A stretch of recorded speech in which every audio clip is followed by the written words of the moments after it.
Broadcasting live from the Business RadioX studios, it's time for Women in Motion. Brought to you by WBEC-West. Join forces, succeed together. Now, here's your host.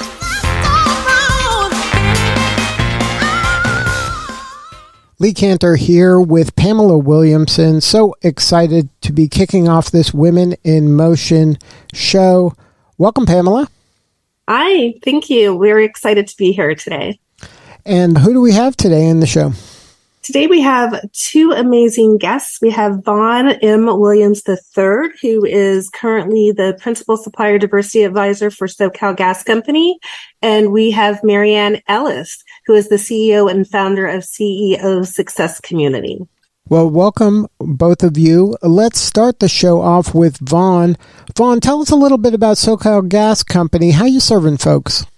So, good morning, first and foremost. SoCal Gas is one of the largest natural gas utilities in North America, and we are servicing folks in a variety of ways, but in my capacity, we are serving them through supplier diversity. We are working with individuals of many minority distincts, women, LGBTQ, service-disabled veteran, persons with disability, and minorities in general, helping them to really understand the fundamentals of business, helping them to identify opportunities in business, specifically with SoCal Gas, from everything from washing a window to building a pipeline throughout the Southern California basin. And so we are really servicing them in many capacities to afford them the opportunity to create economic strength, to create development, to generate wealth, but mostly to ensure that their business aptitude is such that they can compete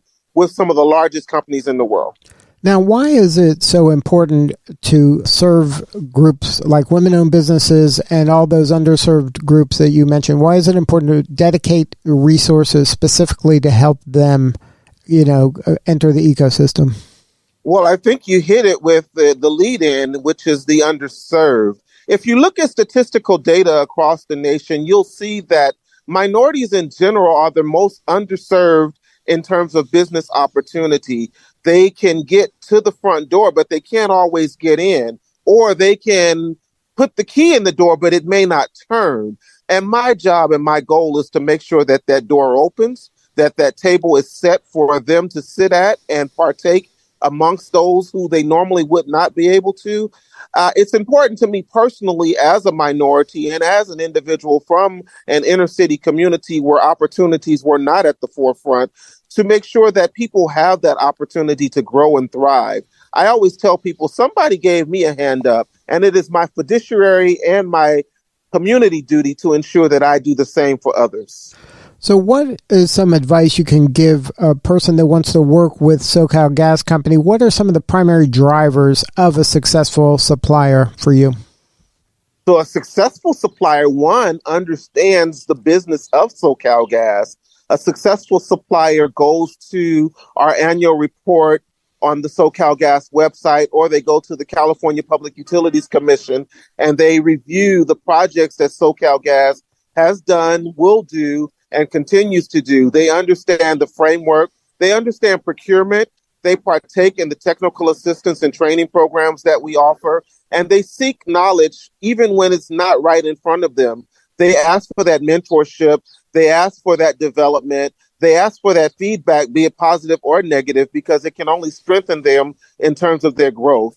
They actually want to work with you, and they bring something to the table. They bring certification to the table. They bring their knowledge. They bring innovation. They bring the tools necessary to take our company to the next level. Because let's face it, we don't know everything. But what we do know is that there are suppliers out there who have a wealth of knowledge and experience that can really take us to another plateau. And so a successful supplier for me does just that. They look within to understand what SoCal Gas's needs are, and then they create a solution to some of those needs.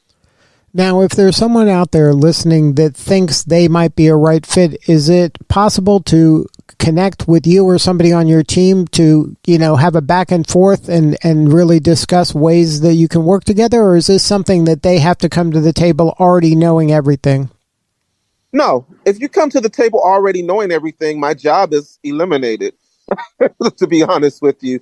I would really like to have an opportunity to meet with a supplier, to nurture them, to groom them, to identify ways to help them build capacity, to help them understand what areas of need we have and how they can fit.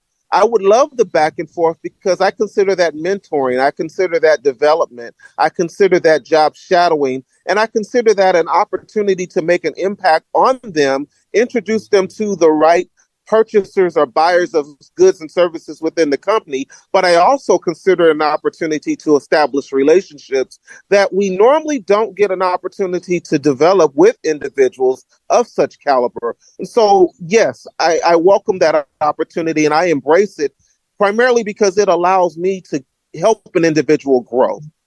Is there a story you can share? Don't name the name of the company or the individual, but maybe explain where they were coming from, and then after partnering with you, how you help you achieve your objectives and help them grow as a business owner. Certainly, I have several, but I will just go with a company that I met 13 years ago in a hotel lobby in downtown LA. It was a woman-owned business, and she ran into me and she says, "You look familiar. What's your name?" And I told her my name and where I work for. And she says, "Yeah, I saw you at a conference a while ago, and I've been wanting to talk to you because we provide a valuable service that you need." I said, "Really? What's that?" She said, "Well, we provide fleet." I said, "Well, that's pretty generic.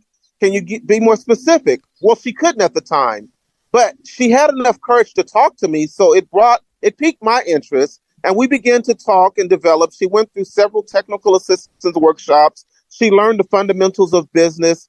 She learned how to introduce her business to others, which we call an elevator pitch. So she finessed it. What I didn't know at the time was that she knew nothing about business. She just had a product. And so over time, we got her to a point where she could compete for contract opportunities. I'll be honest with you. The first 2 years, I knew she wasn't going to win because we were still developing her. But by year 3, she was in the game. Year 4, she obtained a contract. That contract was for $6 million, which is pretty much unheard of. Most people get a $75,000 contract their first time out the gate. But she nailed it, and all of the business owners or business units, rather, were so impressed. They said, "We're going to give her a chance." And they allowed her to purchase a majority of the fleet for one of our regions. So that, to me, was success because she came to me, we met, not knowing anything about each other. We developed a relationship. She was mentored. She was trained. She learned the business acumen. She understood SoCal Gas's culture and needs, and she became innovative in the way she approached solutions to that need. And that's a great lesson for the listener. Patience is an important component here, right? Like even if you come to the table with certain skills, it takes a while to build the trust and to build the expertise you need to serve that specific supplier that you're looking for, right? Like the patience is an important component. This is not an ATM machine where you just put your card in and money comes out. Right. Patience is a virtue, and I had to learn that myself. And I'll tell you why. Because my first few years at SoCal Gas, I too was in procurement. And I didn't really understand why people of minority background weren't getting opportunities, knowing that they had the skills and expertise. But what I had to learn through the hard lessons of life was that sometimes the opportunity was not uniquely designed for a particular business. Sometimes the opportunities that are before you are not the ones that will really allow you to shine and succeed. And so with being patient, you land the right opportunity. You land something that's going to allow you to nurture yourself, to create that economic stimulus for the community that you're serving. And it's going to allow you to sustain. What I also learned about patience is that when you have patience, you end up in situations that create long-term opportunity. Sometimes when you're just quick to draw or you want to jump right in, you miss out on a long-term blessing. Now, how important is WBEC-West and other associations like that as part of the ecosystem? So for me, the ecosystem would not be complete without the WBEC-West of the world, because they create those suppliers. They really take the time out to nurture those suppliers. They take the time out to identify the strengths and weaknesses of a supplier. And then they take the time out to create programs that prepare suppliers for success. They prepare women who are maybe on the cusp of doing something great, but they're missing either the financial acumen, or they're missing the HR knowledge, or they're even missing that proper business plan. WBEC-West prepares them for those things so that when they come to me, they are a complete package. Without those organizations, I would spin my wheels just trying to get suppliers to even understand basic fundamentals like time management, accounting, preparation, capability statement. I mean, let's face it, a lot of people can tell you what they do, but it's a whole nother thing to have it put on paper or in print for others to see. WBEC-West does all that for me. It's an amazing partnership. And without people like that in my organization, I just don't know that as supplier diversity professionals, we would have the bandwidth to create so many success stories.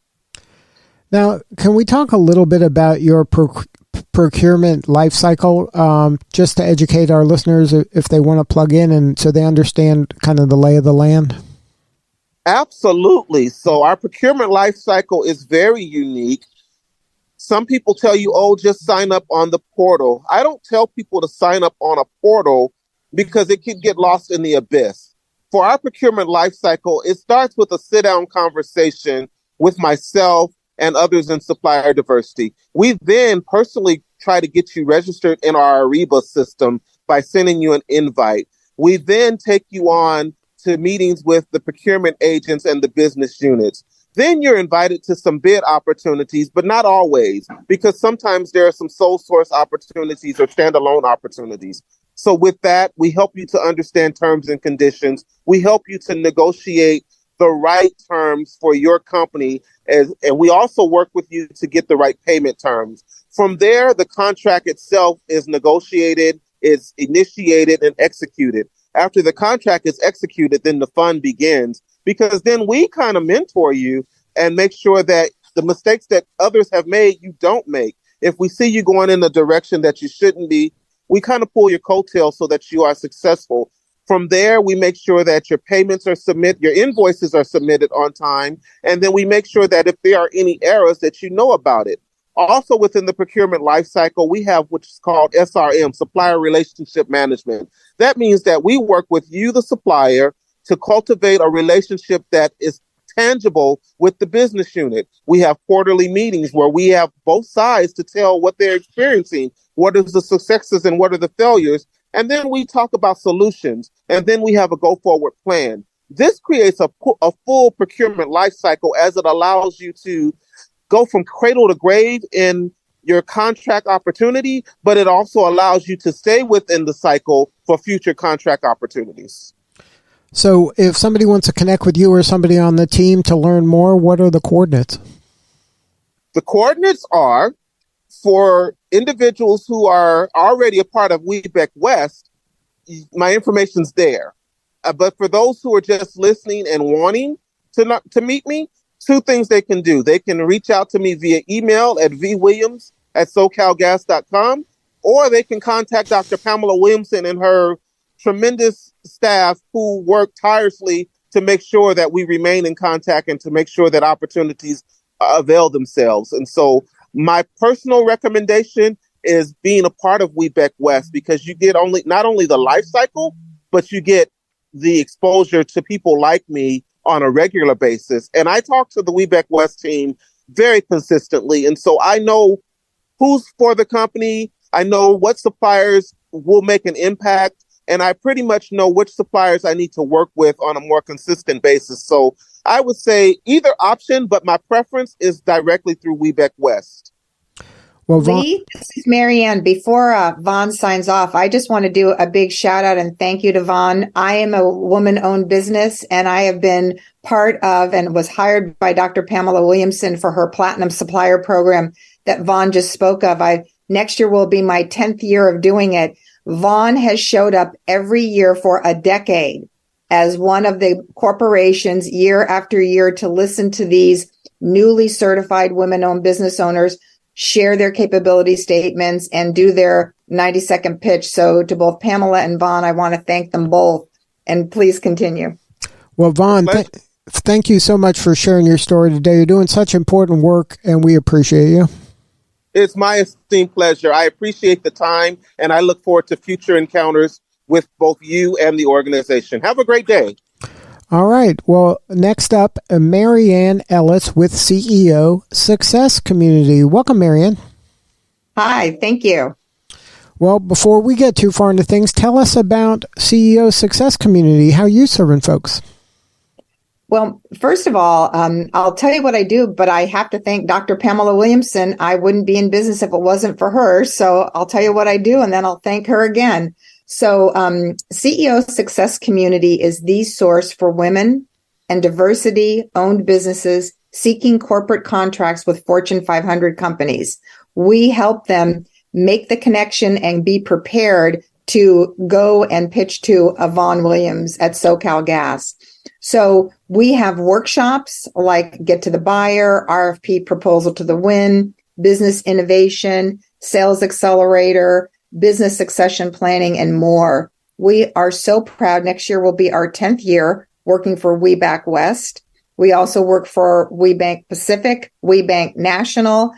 We've been hired by Southern California Edison, PG&E, CDW. So it has really been an honor to serve this community. And my background has everything to do with being in sales and new business, helping companies close over $100 million in less than 18 months. And I was a buyer for almost 5 years in a $16 billion spend pool. So I've been on Vaughn's side. I've been on the small business owner side. I've never been on the association side like Dr. Pamela Williamson, but she runs an amazing organization. Now, why do you think it's important to have resources dedicated to serving women-owned businesses? Why should organizations really invest in these underserved groups like they do? First, let's go by the numbers. Women-owned businesses in the United States represent 11.6 million firms. They employ 9 million people, and they generate 1.7 trillion in sales. So there is a very important economic reason. And then what troubles me, so I'm going to do a little shout out to American Express. They did a state of the women-owned business in 2019, and I've been begging them to update their study. They broke it out not just by women versus men, but they also broke it out in various components. And I think this is an area that needs to be examined. But by the number, women business owners matter. The other point that I would make quickly, Lee, is since the start of the pandemic, women have become the leading drivers of business creation in the United States. So in 2020 to 2021, women accounted for 49% of new business launches compared to 42% for men. And that was up 28% since 2019. And that was a study done by Justo, an HR software company. Now, sadly, a lot of women-owned businesses, while they exist and they're growing and they're launching, they're not achieving kind of that $1 million ARR level that some of the male-owned companies are. Are the stats still that way? I know I read about this a while ago. Is that still the case? And if it is, what can be done to improve that? First of all, there's a lot of mega women-owned businesses. So I want to also congratulate all of those that are over 50 million and over 20 million. But yes, we do have a challenge. Right now, again, according to American Express, only 4.2% of all women business owners have gone over the 1 million in annual sales mark. I think there are 5 areas. My area is business coaching and business development. I'm really a growth coach machine. And I think there are 5 things that women business owners need to do to accelerate up to 1 million. One is having a 1-page business plan. Believe it or not, having a plan with metrics that you check quarter over quarter, year over year, that will get you to grow. Investing and hiring, there seems a bit of reluctance a bit too conservative on hiring, investing smart, and we can also have quite a dialogue about the struggle for capital. I also feel that the women business owners need to take more calculated risks, and I really think they need strong advisors around them. So that's maybe a bit broad, but I've probably coached over 3,000 women and diverse business owners, and these are the consistent things that I see that are missing, that if they were in place, that would help them accelerate and grow to up and over 1 million. Do you find that at some level the women business leaders are just not dreaming big enough? I have to really pause. I think women, and I don't like to do gender, I don't like to paint people into corners, but there was a study recently done in the VC community, and they were talking about why does 80% of the funding, VC funding, venture capital funding, go to men? And one of them was the issue that women are too realistic on their projections. And so if you take that as an anchor point and you say that is realistic and pragmatic, they're not exaggerating enough when they go out and ask for funding. So I don't know if that's a function of not dreaming big enough or just trying to be realists. That's a very hard question, Lee. I don't want to paint women in a corner that way, because there are some real big visionaries in our industry. I mean, I could name so many. I want to be careful not to name any company names, as you advised, Vaughn, but there are some extraordinary women business owners that can compete against big companies and win. So I think perhaps they just need to stretch more and have the right advisors and take the right calculated next steps. Yeah, I've interviewed many women leaders and coaches, and something that stuck with me about one that was a recruiter is when they were offering a woman a job, they would kind of self-select out if it wasn't an exact match, whereas a man sometimes will just take the job and say, I'll figure it out when I get there. That's a very famous study, Lee, that was done by HP many years ago. And there are so many studies in this area. I try to always anchor anything that I say and do, and that is actually correct. I think it was, if men can do 60% of a job, they will go for it. Women feel they have to be able to do 120%. So I think this is, again, about being realistic, practical, pragmatic. And I think sometimes we just need to go for it a little bit more. And that, I think, is the role of having good advisors around the woman business owner. Also true for diversity business owners, that they can do it with the right steps in place.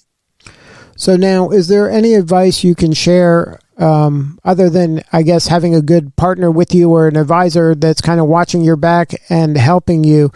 But if a woman says, you know what, I want to kind of get into this corporate contracting world, is there some advice that you've found is effective when entering that space and succeeding in that space? I think in the area of corporate contracting, I think I call it the 3 R's. It's relationships, reputation, and being relentless. And the first R is no one's going to buy from you until they know you and until they trust you. So there is a degree of relationship building that is very, very important. And I again think about men in the golf course and how they build the relationships. How can we parallel that? So that relationship, we have opportunities there'll be a September event that Dr. Pamela Williamson will be hosting with WBEC-West. I believe it's going to be in Tucson, where she's going to bring all these corporations together with the women business owners. So these are important times, whether it's in a virtual event or an in-person event, where we can build the relationships with these corporations. And then the second area is reputation. What are you doing as a business owner so that the buyers know that you are best in class, that they know that you are innovating, and that you're worth the cost of change? We have to be realistic. Every corporation right now probably has us 1, 2, or 3 suppliers in the area that we do business. What are we doing to communicate that we have innovated, we have a better solution? And I think Vaughn touched on some of that. And then the last area is relentlessness. I found a study by the National Sales Institute that 80% of all sales are made between the 5th and 12th contact with a corporation, but most business owners give up after the 3rd or the 2nd. And I think you have to be relentlessly relevant, constantly providing information about how your company can serve SoCal Gas as an example, what you've done for other utility or gas companies, how you are delivering in the marketplace. And I think Vaughn said it can take 18 months, 2 years, 3 years, 4 years. You have to stay at it. Now, Pamela, can you share your take on how a woman-owned business person can be successful in corporate contracting? Sure. I'm going to end up echoing a lot of what Marianne said, but I do think it takes some tenacity. And she is absolutely right that a lot of people give up after the 2nd or 3rd encounter. And you really have to go beyond that. I also think part of it is truly building authentic relationships. They need to get to know you. And that echoes what Marianne said about, are you worth the cost of change? Because corporations already have contracts in place.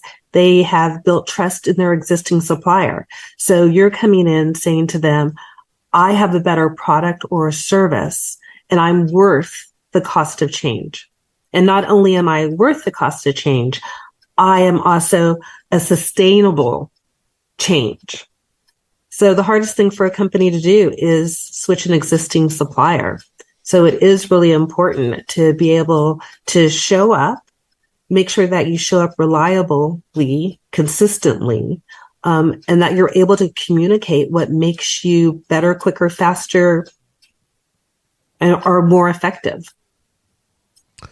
Can either one of you share a story that kind of illustrates that, where somebody came out and really made a mark for themselves where they hadn't been doing this before, whether they were part of WBEC-West, or a story, Marianne, that you might have found from one of your coaching clients where you were able to help them kind of insert themselves and really get to a new level? I can share a recent story, and then I know Pamela has so many because all the corporations look to WBEC-West for referrals. And if anybody's listening, please make sure that Dr. Pamela Williamson, Jamie Lomax, who is a wonderful vice president there, and her whole team, make sure that if you are a small woman business owner and you're certified with WBEC-West, that they know about you, because the corporations count on them. So I'm going to go to a supplier that was in the construction field, and she was trying very hard to connect with the utility company. And she repeatedly showed up at the Platinum Supplier Showcase that's offered by WBEC-West. And finally, from repeatedly showing up, she received a capability presentation. And then you have to start to what I call go down the gauntlet. So first you make a connection, then this person connected at a networking event online, and then this person connected again at a networking event in person. And then they showed up the next year. They took the Platinum Supplier course again and showcased. And then they got asked to do a capability presentation. So again, this is the period of time, because when they first presented, that corporation already had a supplier that they were very happy with. But over time, not only did this business owner build a relationship with supplier diversity, but also with the buyers in the business unit. So she had a friend who knew a friend who gave her an introduction. So when the time came for an RFP, she had to earn it the hard way, but we went through the process. She filled out the RFP. She was competitive on her pricing. I mean, there must have been 40 to 43 questions she had to answer. And she did all that. She scored in the top. Then she had to negotiate her terms and conditions. So I would call this, Lee, a journey. if you want to do corporate contracting, this is not a quick hit, one and done. You are on a journey to build a relationship, to get known, to create. And also, many times you need to know multiple individuals within that company, supplier diversity, procurement, the buying unit. So I would say it's been a pleasure to watch so many of these women business owners win in corporate contracting, but it's been a journey. And is part of your work kind of explaining and managing the expectations for your clients? Because it isn't something that you just put your name on a list and wait your turn, right? You have to make the investment in time and energy in showing up, like you said, probably take leadership positions in the different groups so that people get to know you and watch you so they can trust you. So I would say absolutely. I mean, if anyone's listening, when you are certified with WBEC-West, you have the chance to join the forum. So in each city, they have forum leadership, and that's a great opportunity for corporations to see you and for you to showcase. We go to trade shows, Lee, where we just got back from a big trade show in Nashville. There'll be an opportunity also in September in Tucson. So there are lots of chances to increase your visibility and that important R of reputation. So I think there are opportunities out there. You have to grab them and take them. You cannot be invisible and passive. Now, what's your backstory? How did you get involved in this line of work? I never expected to be in this line of work, so I have to chuckle. I spent my first part of my career in advertising, which is why I get to go to the Emmys every year and wear an incredible dress. So I'm a member of the Television Academy. So I did commercials in that space, and I thought I was going to retire. So that was my first retirement. I had a friend of mine who said, "Hey, I have this certification, but I don't know what to do with it." She was one of the largest women-owned advertising agencies in the country. And so I left the big agency world and I helped her learn how to use her certification. And the first client was Allstate. And she said 4 years she'd been trying to get business from them. So I said, "I bet you in 3 months I can do it." And I went to an event and I was meeting with Allstate, and I was able to create a meeting opportunity for this company. But really how I got into coaching has everything to do with a crying woman on the couch who didn't know how to do a matchmaker meeting with a corporation. And since I'd been in selling, I was able to show her how to do that. And she didn't leave the trade show crying. Instead, she wound up getting a capability presentation, which led to a contract. And because of that experience, WBEC Pacific said, "Well, wait a minute, can you do matchmaker success?" And suddenly I was doing webinars with Amgen and Disney on how to speak to corporations and how to pitch corporations. And so this was kind of a side job. At the same time, a friend of mine who had a buying consultancy said, "Marianne, Portia needs someone to help them buy product placement. Would you like to go on the buy team?" So I went on the buy side for 4 years while I was trying to help some diversity business owner. So I've been a seller, I've been a buyer, and I know how to coach. And here's where I am today with CEO Success Community. So it's been a journey for me. I never expected to be here, but I'm very grateful to be of service. And when you're working with women-owned business leaders, is there some mistakes you see them making, maybe kind of over and over again, where you're like, here we go again? I think the mistakes that I see over and over again is going to go back to what Dr. Pamela Williamson just said, not enough tenacity. They need to really respectfully stay on it until they win a contract. Once again, we work very hard to make sure you target the right companies that you're qualified for and that you can provide a service better than what they have right now. So I think the mistakes that I see time and time again is not providing relevant information in a relentless way and an impressive way. So just giving up too soon. Now, over the years you've been doing this, has there been a story that has been kind of most rewarding where you saw that, hey, they've been working really hard, they've been trying really hard, their efforts have really paid off, and not only will this impact them and their firm, but this is something that might even impact their community? I see a lot of business owners giving back to the community. I mean, if that's what you're talking about. So a story of where, I mean, a lot of these business owners, they help each other, and that's truly magical. So some of these business owners will get a big corporate contract. And then over time, when I think it's Hasu, I think Jamie Lomax came up with that phrase, hook a sister up. So a great story is where one business owner had a big automotive client and they were successfully working with them. And a fellow business owner said, I've always wanted to work for them. And at the right time and at the right moment, one business owner allowed another business owner to meet this big automotive client, do a capability presentation, and now they both work for this automotive client. So again, the relationships are both two ways. With corporations are important, and equally important, the relationships with your fellow women business owners and diversity business owners. So is that your favorite part, like seeing somebody that you've worked with, go on to great things, or is it, is that as rewarding for yourself to individually get a new client? What's most exciting to me is when business owners win. It is so hard to win. And win comes in many ways.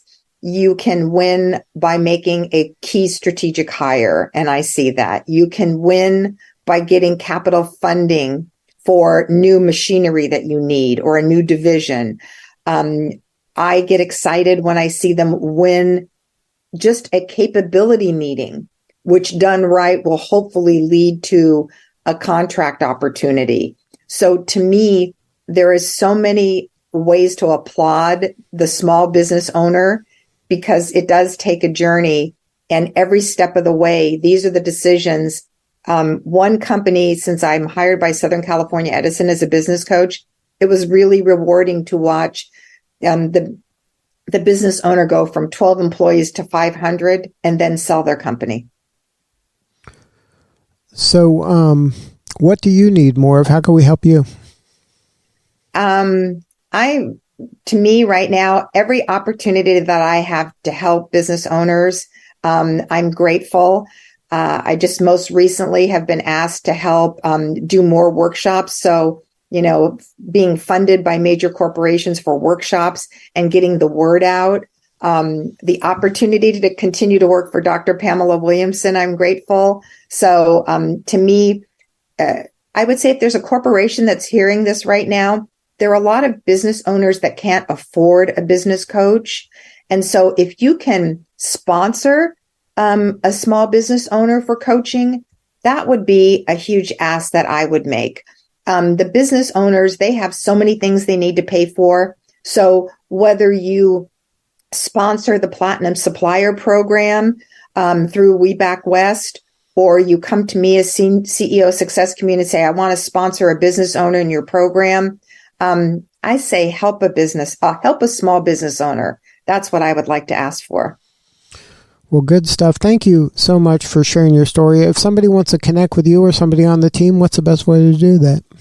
I think the best way to reach out to me, because my inbox is constantly flooded, I am most responsive on LinkedIn. So for your listeners, if you go on LinkedIn and say, I heard you with Lee and Dr. Pamela Williamson on Women in Motion, or I heard you on the radio, and then you go to instant message on LinkedIn, that's the easiest way to reach me. I also have a website, ceosuccesscommunity.com.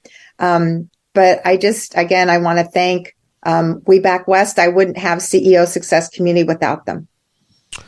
All right. Well, thank you, Marianne, for sharing your story. You're doing important work, and we appreciate you. Thank you. Pamela, this is a wrap for this episode of Women in Motion. What do we have to look forward to in future episodes? So what you have to, what we have to look forward to in future episodes is we have some more exciting WBEs talking about how they are increasing the economic vitality in the communities they serve. We have corporations coming to talk with us a little bit about what they do and how they impact the ecosystem of women business enterprises, and just a lot more stories.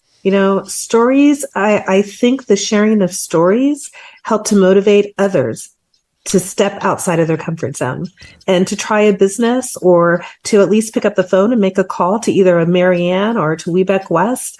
That's what this is all about, just providing information and inspiration. Absolutely. And it takes them taking action in order to make this all go. So we're giving them the information and the education, but they have to take the action. Definitely. Well, Pamela, thank you so much for allowing me to be part of this. This is Lee Kanter for Pamela Williamson. We'll see you all next time on Women in Motion.